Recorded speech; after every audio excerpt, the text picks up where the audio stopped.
want to spend money on anything beyond gaming. And I'm not really happy to pay a 10 euro subscription for VPN or something. Yeah. So is there a way to monetize these tools while still making them available to the gamers? And if yes, how it can be working? Because from my experience, I remember like 5 years ago or so, I was talking to the guy who was selling VPN, and he had two options. Freemium option, you pay. Free option, he was actually getting all the data from the PC. So yeah, how do you think in terms of? Yeah, I don't have an answer to your direct question. So, but as they say, if it's free, then you are getting as much as it is free. So in case you're paying even a small amount, then you can ask that or say that I'm not satisfied with your quality, or you don't have a quality. So, but otherwise, if it's free, then you don't have any boundaries or restrictions, or so you cannot expect them to offer quality to you.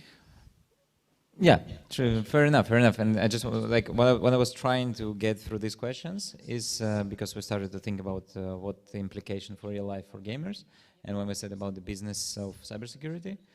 So the question, which is very interesting for me, is like, okay, is cybersecurity is only for B2B market, or you can still go to B2C, finding the right way to monetize these solutions for the mass market?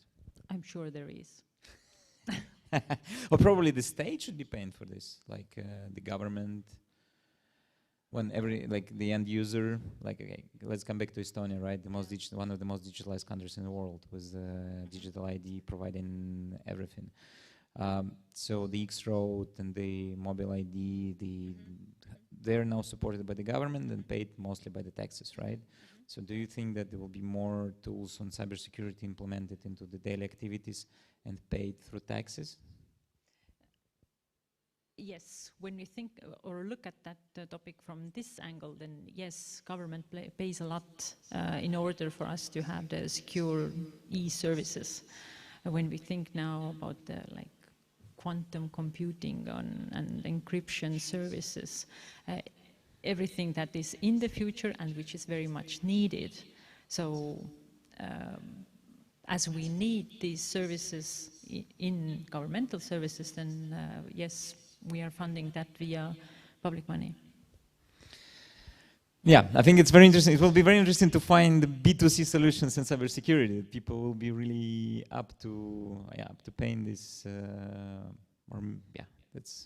Will be great to see in esports new startups, or not only in esports but in general startups, which will be targeting the B2C market in terms of providing some tools and services which are available to monetize. But it's probably a bit boring question, but still digging deeper into the business. How do you think in terms of the, let's say, company annual expenditure, what is the percentage you envision in 3 years from now, 5 years from now will be spent on cybersecurity? Actually, this is very hot question. And for startups, very interesting. No, it is for everyone in cybersecurity field, because just a couple of months ago, Estonian ICT minister was at France, meeting. I don't remember anyone whom now precisely, but he made a proposal. To establish mutually agreed percentage of cybersecurity expenditure within IT budget to every organization. And the example was driven from the NATO, where all the NATO states have agreed that on defense we will give 2%. Our minister's proposal will have a major impact on all the cybersecurity service providers, because this proposal creates a market for all the cybersecurity organizations. And the proposal was that 20% from all the IT expenditure should be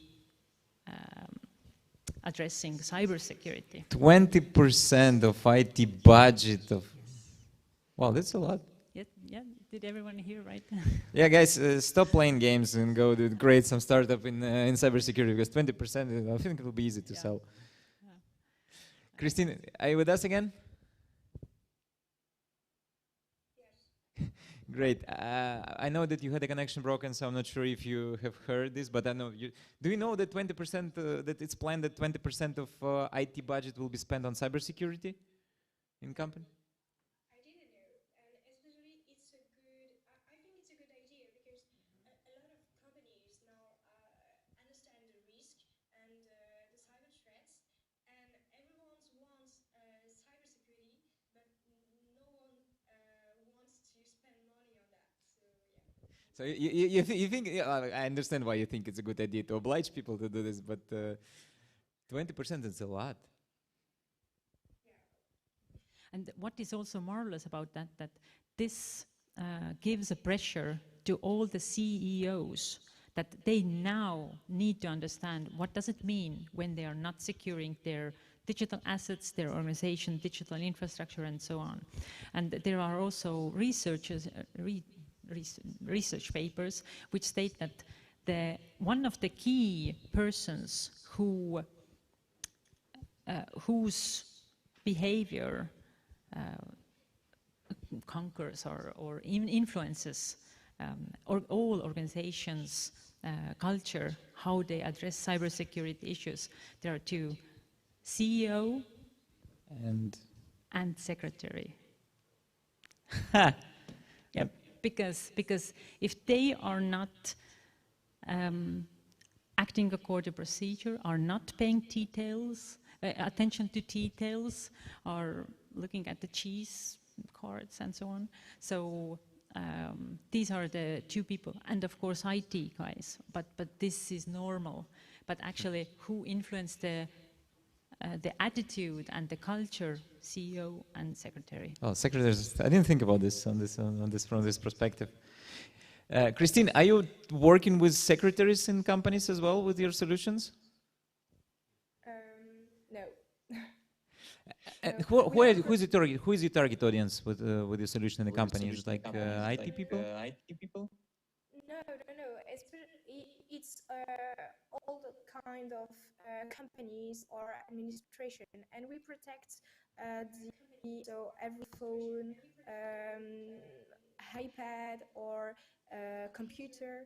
So yeah, we protect every kind of endpoints. And what should secretary think in the daily life in terms of cybersecurity to avoid the issues? Because I'm still under this impression, Secretary leaves the computer and locks it. Yeah, and they should and don't click on the link that you don't know. Yeah. And whenever somebody enters, then they ask, "Where are you going? Why are you going? Please wait here until the person comes." Otherwise, somebody, Mr. X, is allowed to enter every office. Usually the offices are without doors. You can see through glasses and so on. Perhaps there are passwords somewhere.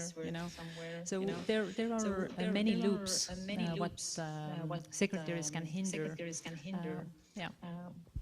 yeah, very interesting. And this actually, these examples are also important to everyone, for every gamer as well. Don't click, as we discussed, don't click on the links which you're not sure about. Another example, somebody enters and asks, "I have a USB stick. I really need to print something. Yeah, that's Can a I good use thing. your printer, your computer?" Yeah, and I was forgetting also the protection against cheating in online games, because, for example, a lot of companies use gamers to download software to be sure that they don't cheat online, and video games are a huge vector of infection, because the software that you will install is not sure, and some contain a lot of malware in addition to the game. So be really careful when you download games. Yeah, it's an interesting example of the malware in applications like this. Kaspersky Labs, the antivirus company, they tried to enter to this market. They launched the anti-cheat, Kaspersky anti-cheat for Counter-Strike. And from what I understand, it's not really kicking off that quickly, exactly because people don't want to pay money. So that comes again to the question of how it can be working. But I guess gaming companies will be also obliged to spend 20%. Well, just a comparison. 2 years back, we didn't like to wash our hands either. And social distancing as well. Yeah, great example, and sometimes you see news popping up that the one account has been hijacked and then 20,000 euro worth of swords and skins were stolen. So it will, yeah, the more situations like this are happening, the more it will go. So basically, we're almost out of the time of this panel discussion. Before we go, I would like to ask Marilyn and Christine to give some parting words. So Marilyn, if you can share like a minute summary of cybersecurity for gamers, might it be advices or recommendations to contact you via email for startup? My takeaway for you would be that currently it is very